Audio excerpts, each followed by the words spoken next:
The scene opens with a man named John, clearly intoxicated, stumbling into his apartment. The night is still young, but John is far from it. He's in his mid-30s, yet tonight he's acting like a reckless teenager. His words slurred, he greets the empty room with a clumsy high five to an imaginary person.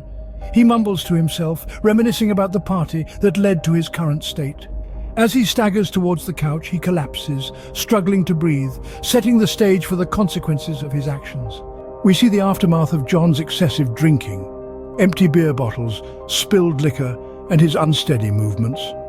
The party might be over, but the effects of the night's indulgence are just beginning to show.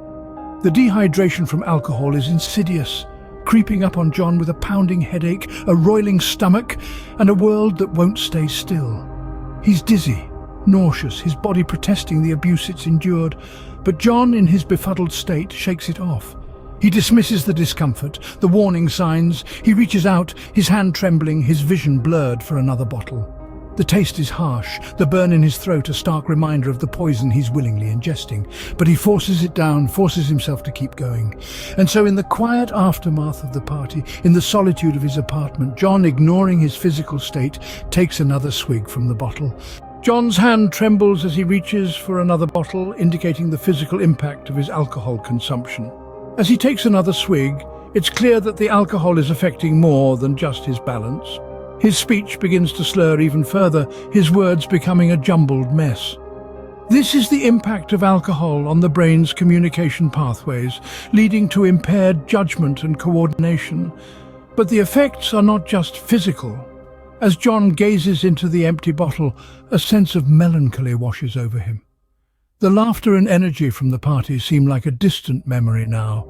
The room, once filled with imaginary friends, feels empty and cold. Questions start to gnaw at him. Questions that have been drowned out by the noise of his lifestyle.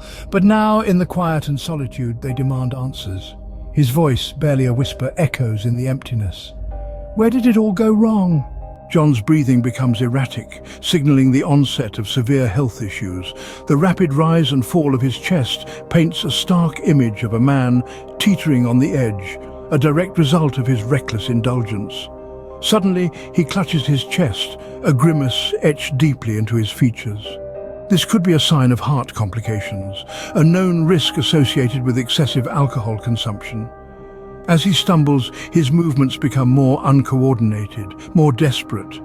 He's walking a tightrope now, his body struggling to keep up with the toxic overload, and then he collapses. The thud echoes ominously, a chilling testament to the dangers of binge drinking. His body, once lively and full of spirit, now lies motionless, a stark contrast to the vibrant life he once led. In his final moments of consciousness, John calls for help, a chilling reminder of the consequences of his choices.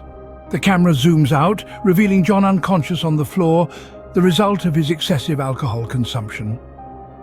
This tale of John's night is a stark reminder of the pitfalls of excessive alcohol consumption, a path that leads to physical discomfort, mental disarray, and potentially life-threatening consequences. It's not a path to tread lightly. It's not a path to tread at all. Alcohol in moderation can be a part of celebrations and social gatherings. But when moderation is lost, when control is surrendered, the consequences can be dire. It's important to remember that alcohol isn't a solution to problems, but a catalyst that can exacerbate them. It's not about abstaining completely, but about knowing your limits. It's about understanding that the joy of the moment should not overshadow the potential sorrow of the aftermath. It's about making choices that won't lead to regret, choices that prioritize your well-being and the well-being of those around you. If you or someone you know is struggling with alcohol, remember, you're not alone. There are resources available to help you navigate this journey, to guide you towards a healthier relationship with alcohol. It's okay to ask for help. It's okay to say enough is enough. The screen fades to black, leaving viewers with a powerful message and resources for those struggling with alcohol addiction.